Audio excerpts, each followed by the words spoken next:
Nang mag-rally po ang Iglesia noong January 13, 2025, ang ipinanawagan po namin sa mga namiminuno sa ating bansa, at malamang ay naaalala niyo po ito, kapayapaan, pagkakaisa, at unahing asikasuhin ang problema ng ating bansa at mamamayan nito kaysa yung mga hakbanging magbubunga lamang ng awayan at hidwaan. Dahil alam naman ng marami po na ang mga ito pawang pamumulitika lamang. Ang nakakalungkot po ay yung panawagang yun ng Iglesia ni Cristo tila hindi pinakinggan ng mga kinauukulan. Kaya nga po, Kuya Jen, nangyari yung mga nangyayari ngayon. Hindi naman po natin may tatatwa ng sino man. Matindi ang pagkakabahabahagi ngayon ng mga nasa gobyerno hanggang sa ating mga mamamayan. Hindi lamang tayong mga Pilipino ang nakakaalam na hindi tayo nagkakaisa. Ang nakakalungkot, maging ang mga taga-ibang bansang nagmamasid sa kaganapan po rito ngayon sa Pilipinas, alam na alam nila, hindi nagkakaisa.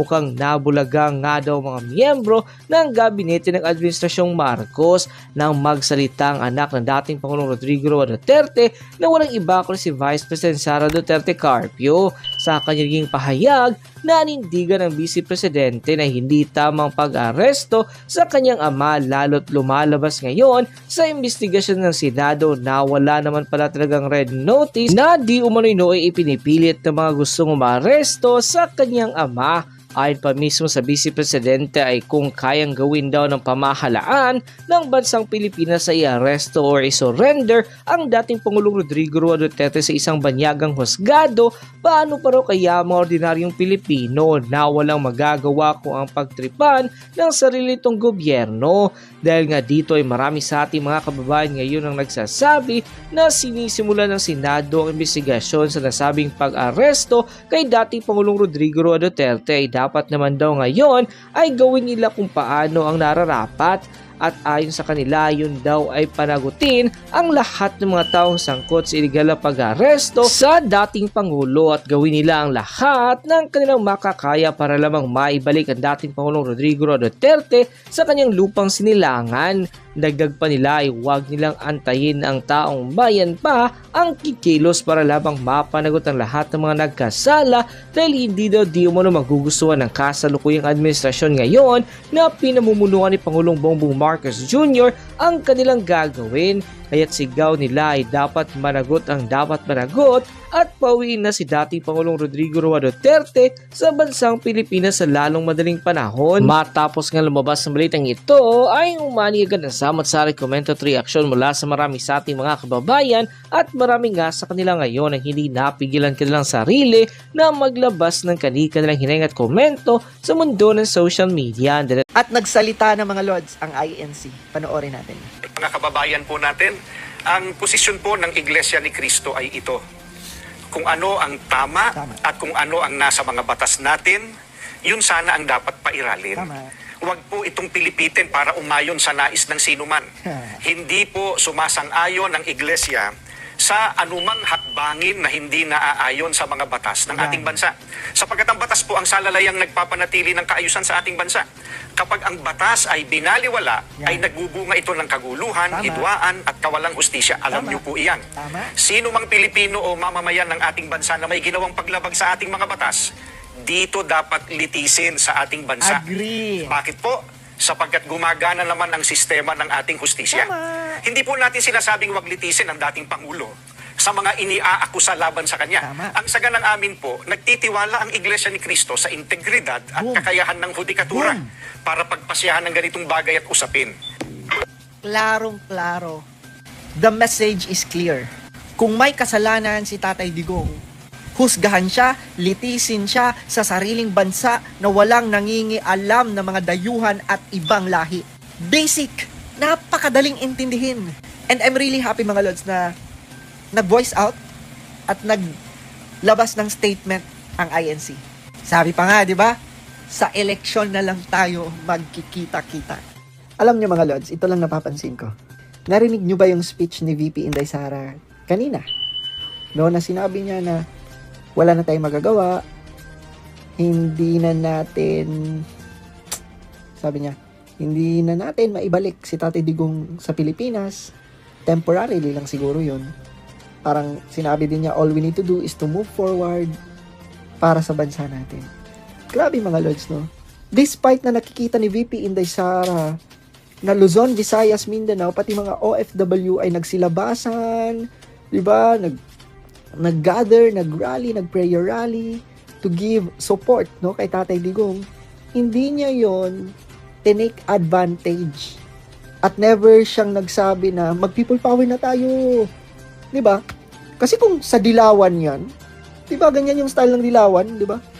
Katulad nung nangyari dati, bakit may people power or EDSA?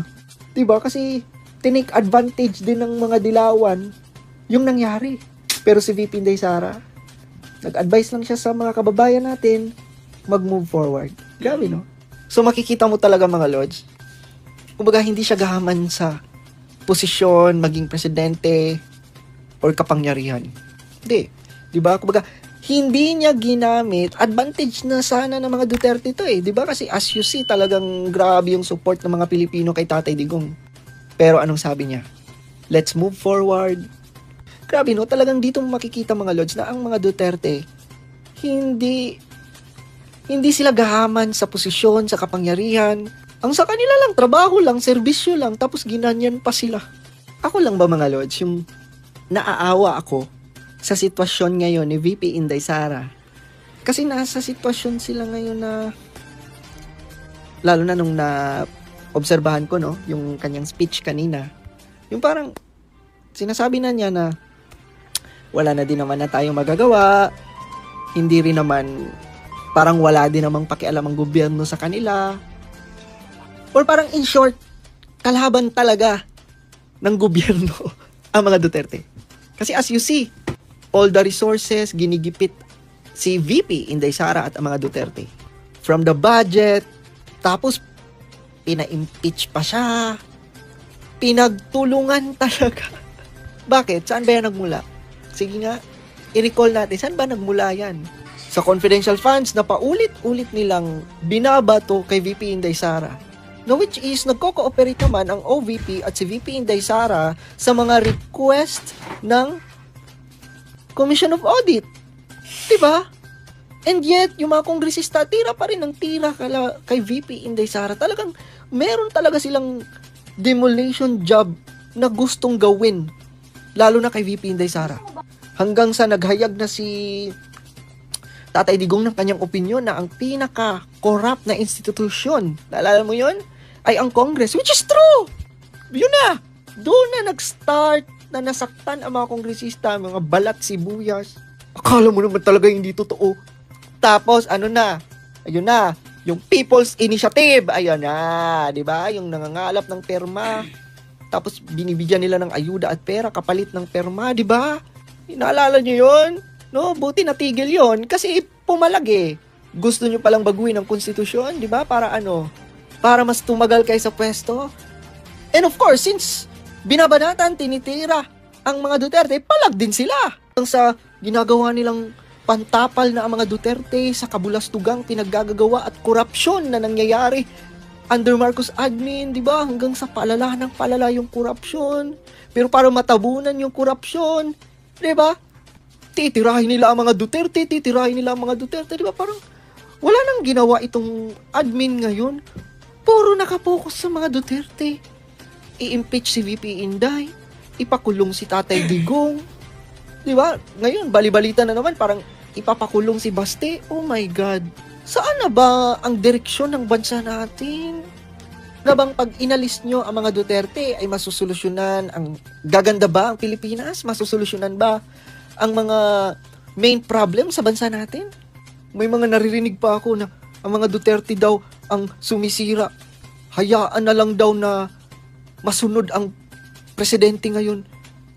Oh, di ba hinahayaan naman? Pumapalag lang pag may mali. Nagsasalita lang pag may korupsyon. Karapatan naman natin yun ah. Nauna kayong batikusin, nauna kayong binabanatan si VP Inday, kayo ang nauna. Tapos may mga ginagawa pa kayong mga katarantaduhan. Tapos isisisi nyo sa mga Duterte, iba din talaga kayo eh, no? Sa Hulyo pa, inaasahang mag-uumpisa ang impeachment trial ni VP Sara pero umaarangkada na ang preparasyon ng Kamara. Kanina bumisita ang House SecGen sa Senado para tingnan ang trial venue. Nagbabalik si Hannah T. para sa detalye. Meron na raw private prosecutors ang House Prosecution Panel para sa impeachment trial ni Vice President Sara Duterte. Bagamat hindi dinetalye, sabi ni House Secretary General Reginald Velasco, batikan ang mga abogado nila. Volunteers karamihan. Experience. Kasi hindi pwedeng walang experience. Bumisita ngayong araw si Velasco sa Senado para i-inspeksyon ang gagamiting kwarto ng House leaders sa paparating na trial. Una nitong sinilip ang session hall. Dito magko-convene ang impeachment court. Nasa 840 square meters ito na may kapasidad na 340 seats sa galleries at 30 seats naman sa VIP box. Sabi ni Senate Secretary Renato Bantug, wala pa naman daw nagagastos ang Senado pagdating sa paghahanda. Pero may nakalaan daw na budget para sa paglilitis. We're ready to have the trial anytime at upon the approval of the Senate. We're ready to implement the or prosecute the 7 articles of impeachment. Grabe, kahit sa Hulyo pa, grabe, ready. Handang-handa na talaga sila. Diba? They are so excited talaga ma-impeach si VP Inday Sara. Ay, nako, no? Instead na mag-focus kayo para tulungan ang Pilipinas, mga kababayan natin, bigyan ng magandang benepisyo, diba? Pababain ang mga pangunahing bilihin para makatulong sa mga kababayan natin. Ang daming problema ng Pilipinas, pero yan yung pinaghahandaan nyo about sa mga Duterte. Oh, di ba? Nagkamali daw siya. Oh, grabe ang panlalait mo sa Mindanao. Sa international media mo pa talaga yun sinabi. Tapos ngayon, since pinotaktika na ng mga netizens, dahil sa pagkamata pobre mo, ngayon sasabihin mo, I stand corrected. Basahin natin yung sinabi niya. I stand corrected with this update. Latest data on Human Development Index, or HDI, is in. Thanks to a good academic friend for forwarding this. I still need to confirm this database with NEDA, but more than happy to see such immense progress in Mindanao. Oh, masyado mo kasi kaming minamaliit eh. Masyado kasing maliit ang tingin mo sa amin at sa mga taga Mindanao. Kung makikinig ka lang sa sinabi mo, doon sa interview mo, grabe.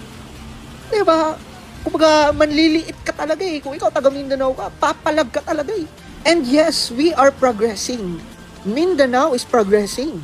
At least dito, yung mga pagkain namin, fresh. At least dito, hindi ganun kamahal ang mga pagkain dito. Manhiin ang grupong Bayan Europe sa nagawang pagkakamali sa isinagawang mass rally kasabay ng pre-trial kay dating Pangulong Rodrigo Duterte sa International Criminal Court noong Biyernes. Sa isang pahayag, inamin ng grupo na isa sa ginamit nilang letrato ng mga umaring biktima ng extrajudicial killings ng Duterte, drug war, ay hindi naman pala biktima ng EJK. Ayon sa grupo, Oh ha? Rinig nyo? Hindi totoo! Yan yung problema ngayon, no? Buti na lang talaga mga lods, may social media, may mga vloggers, at tayong mga Pilipino ay nananaliksik. Kasi kung hindi natin nasaliksik yan, at kung hindi natin nabisto sila, agoy! Kung sa Bisaya pa, mugara! Papanindigan nila ang kasinungalingan nila at papanindigan nila ang mali nila. Buti na lang nabisto sila, oh. Oh, ha? the performance and trust Ayan na. ratings of President Bongbong Marcos decline, while those of Vice President Sara Duterte are up.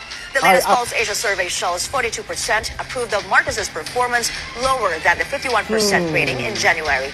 From 49%, his trust ratings also went down to 42% last month. Meantime, VP Sara's performance rating went up to Yeah. 52% Up. from the previous 50%, Up. while her trust rating is now at 53%. Wow. The survey Go was VP. conducted from February 20 to 26, more than 2 weeks Up, after up, Duterte up. was impeached by the House of Representatives. Ang trust at approval ratings ng ating VP Inday Sara ay mas tumaas. It's a positive impact at Filipinos ay mulat na, lalo na sa mga nangyayari ngayon. And patagal ng patagal at habang tumatagal, makikita talaga natin kung sino ang mas pinagkakatiwalaan at pinaniniwalaan ng mga Pilipino. Tingin ko dapat po isipin po niya na kailangan din po siya ng Pilipinas bilang Vice Presidente. Wow. Siya po dapat ay nagtatrabaho hindi lang para sa kanyang ama, although Although? na acceptable po at maiintindihan po natin sa ngayon ang kanyang nararamdaman. Pero tandaan niyo po niya, sinasabi niya po, milyon na Pilipino ang bumoto sa kanya at kailangan din po niyang pagsilbihan ito. Bobo pala kayo eh. Kailangan pagsilbihan pero pina-impeach nyo? Ay, nako. Wag ka mag-alala, Claire. Kasi active na active naman ang Office of the Vice President. Nakamando na yan. Alam na nila ang gagawin.